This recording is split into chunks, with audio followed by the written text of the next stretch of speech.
Party की जब सरकार बनेगी तो राइट टू रिकॉल होगा। क्या किसी प्रदेश की सरकार को संविधान ये इजाजत देता है कि वो राइट टू रिकॉल लागू कर दे? अगर नहीं देता है तो इस तरीके की गलत बयानी करने की आवश्यकता क्या है? और जब इस तरीके की गलत बयानी करके आप लोगों को लुभाना चाहते हैं तो फिर आप किस आधार पे जो वर्तमान की पॉलिटिकल पार्टियां हैं, जो राजनेता हैं, उनके बयानों को आप निशाने पर लेते हैं? जो वो कर रहे हैं फिर वही काम आप भी कर रहे हैं। लेकिन जिस व्यक्ति को ये राजनीति में अपनी पार्टी का कार्यकारी अध्यक्ष घोषित किए हैं, उस व्यक्ति के व्यक्तित्व को देखने पर यह लगता है कि ये एक तरीके से रबर स्टाम्प की तलाश में है और रबर स्टाम्प ही इन्होंने घोषित किया है। नहीं तो कार्यवाहक अध्यक्ष बनाने की क्या जरूरत है? या तो अध्यक्ष बनाते, प्रदेश अध्यक्ष बनाते, राष्ट्रीय अध्यक्ष बनाते, ये कार्यवाहक अध्यक्ष का फॉर्मूला क्या? यही तो बताया, मेरे समझ से बाहर है। और एक ऐसे व्यक्ति को बनाया है जिसके पास राजनीति का कोई अनुभव नहीं है। इसका मतलब यह है कि उस व्यक्ति के माध्यम से आप अपनी चीजों को आगे बढ़ाएंगे, लेकिन नाम उनका होगा। नमस्कार, आप देख रहे हैं 4 PM और मैं हूं अभिषेक मिश्रा।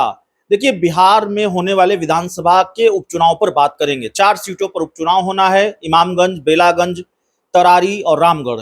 हालांकि लगातार हम पिछले दिनों भी कई बार इस पर बात कर चुके हैं, लेकिन अब दशहरा खत्म हुआ है, बिहार की राजनीतिक गहमागहमी फिर बढ़ेगी और अगले कुछ दिनों में चुनाव की तारीखों की घोषणा हो सकती है, अधिसूचना जारी हो सकती है। नवंबर के महीने में चुनाव होना तय माना जा रहा है, विधानसभा का उपचुनाव इन 4 सीटों पर। नए खिलाड़ी की एंट्री हुई है। अब वो नया खिलाड़ी फैक्टर है या नहीं है? प्रशांत किशोर और जनसुराज की हम बात कर रहे हैं। 4 सीटों पर सबको सल्टा देने की बात प्रशांत किशोर ने कही है। 25 का इंतजार नहीं करेंगे, 24 में ही सबको सल्टा देंगे। 24 में ही वो अपनी ताकत दिखाने का ऐलान कर रहे हैं। बिहार उपचुनाव में उन्होंने ताकत दिखाने का ऐलान किया है।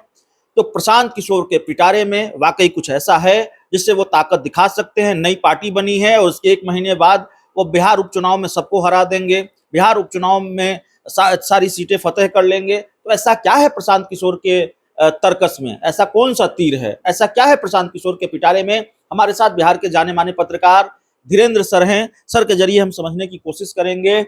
प्रशांत किशोर कई बड़े नेताओं के रणनीतिकार रहे, कई पार्टियों को चुनाव में उन्होंने मदद की और पार्टी अपनी लॉन्च की उन्होंने जनसुराज, और उसी मन से ऐलान किया कि हम 25 का इंतजार भाई नहीं करने वाले, विधानसभा चुनाव का इंतजार नहीं करने वाले, विधानसभा के उपचुनाव में ही हम फरिया लेंगे। क्या है ऐसा उनके पिटारे में? कौन सा उनके तर्कस में तीर है? बिहार की स्थापित पार्टियों को वो झटका दे देंगे उपचुनाव में? अब उनके तर्कस में कौन सा तीर है और ऐसा कौन सा मंत्र लेके वो चुनाव में जाएंगे, ये तो जब वो जाते हैं तब समझ में आएगा। कि वो जाने पर, जैसे अभी उन्होंने अपनी पार्टी की घोषणा की और उसमें उन्होंने चर्चा कर दी कि शराबबंदी समाप्त होगी और शराबबंदी के समाप्त होने पर शराब के से जो आय होगा, उस आय से हम शिक्षा की अलग को जगाएंगे। ये अपने आप में बड़ा विरोधाभासी है, बड़ा कंट्राडिक्टरी है। गांधी जयंती के अवसर पर शराबबंदी की समाप्ति अपने आप में भारतीय राजनीति के मानस पर स्थापित गांधी के विचारों का सबसे बड़ा तिरस्कार है। शराबबंदी के पैसे से या शराब के पैसे से जो रेवेन्यू प्राप्त होगा, उससे शिक्षा का अलख जगाएंगे। इसके खिलाफ गांधी जी अपने जीवन काल में अपने मैगजीन हरिजन में कई बार उन्होंने लिखा भी है। शायद उस कालखंड में भी नेताओं का ऐसा मत रहा होगा कि शराब से जो धन आता है उस धन से हम शिक्षा का अलख जगाएंगे। लेकिन हाल के दिनों में जो तस्वीर खींचने की कोशिश प्रशांत किशोर ने की, उसमें से तो यही महसूस होता है कि शिक्षा के दरवाजे पर बाप दारू पी के मस्त पड़ा हुआ होगा और बेटा स्कूल के अंदर ज्ञान अर्जन कर रहा होगा। ये एक स्टेटमेंट समझने के लिए काफी है कि प्रदेश को कैसी दिशा देना चाहते हैं प्रशांत किशोर। अब रहा सवाल कि बाई इलेक्शन में वो लड़ेंगे, लड़े, हर किसी को लड़ने की इजाजत है, संविधान इसकी इजाजत देता है। लेकिन सप्लीमेंट्री पेपर के आधार पर विद्यार्थी की मेरिट का आकलन नहीं होता है। विद्यार्थी के मेरिट का आकलन पूर्णकालिक एग्जाम के बाद ही होता है। उनका कोई अपना निजी पैरामीटर है कि हम अमेरिकन स्टाइल में कैंडिडेट का चयन करेंगे। वो अमेरिकन स्टाइल क्या होगा, ये प्रदेश की जनता देखना चाहती है ये 4 उपचुनाव में। कैसी राजनीति वो करना चाहते हैं, इसकी एक बानगी 2 अक्टूबर को देखने को मिली, जब वो एक ऐसे व्यक्ति को अपनी पार्टी का अध्यक्ष बनाए घोषित किए, जिस व्यक्ति की निजी और उनकी राजनीतिक दोनों पहचान सार्वजनिक जीवन में सीमित है। इनके पास कुछ एक सीजन्ड पॉलिटिशियन भी थे। ये स्वयं तो राजनीतिज्ञ नहीं है, लेकिन राजनीतिज्ञों की सोहबत में ये काफी दिन तक रहे हैं। इनका ऐसा दावा है कि ये कई नेताओं को बनाए हैं, मतलब कई नेताओं की जीत के रास्ते को ये प्रशस्त किए हैं। लेकिन जिन जिन नेताओं के जीत का मार्ग प्रशस्त करने का ये दावा करते हैं, वो इनके पॉलिटिकल दुकान खोलने के पहले से चुनाव जीतते हारते रहे हैं। तो ये कहना बड़ा मुश्किल है कि इन्हीं के कारण कोई जीत गया हो।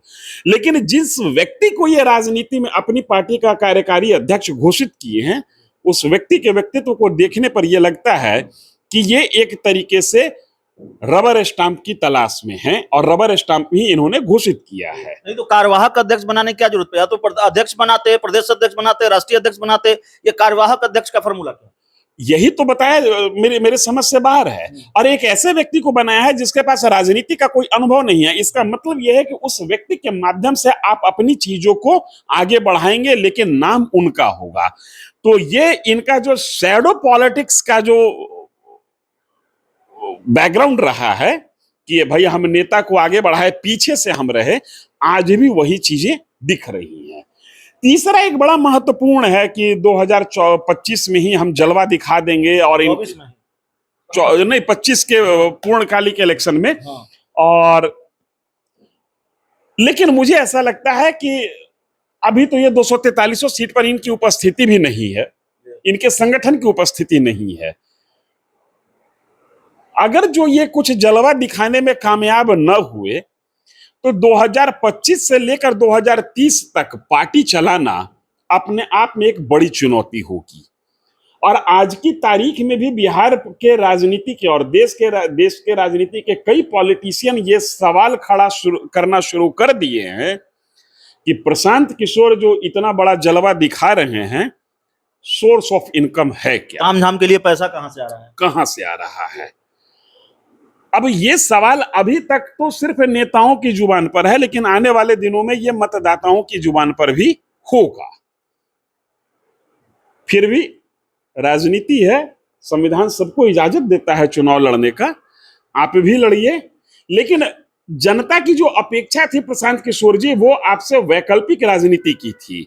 जो परंपरागत पॉलिटिक्स से बिहार में चल रही है, अगर आप भी उसी ढर्रे पर वही दलित, वही अल्पसंख्यक, वही पिछड़ा, वही आरक्षण, वही संविधान की दुहाई, तो ऐसे पॉलिटिशियन तो बिहार में पहले से मौजूद हैं ही।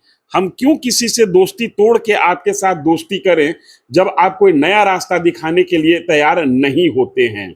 आपने एक बात कही, माने क्या ये, हम तो इसको फ्रॉडिज्म नहीं कहेंगे, लेकिन किस तरीके से बातों को रखा जाता है कि हमारी पार्टी की जब सरकार बनेगी तो राइट टू रिकॉल होगा। क्या किसी प्रदेश की सरकार को संविधान ये इजाजत देता है कि वो राइट टू रिकॉल लागू कर दे? अगर नहीं देता है तो इस तरीके की गलत बयानी करने की आवश्यकता क्या है?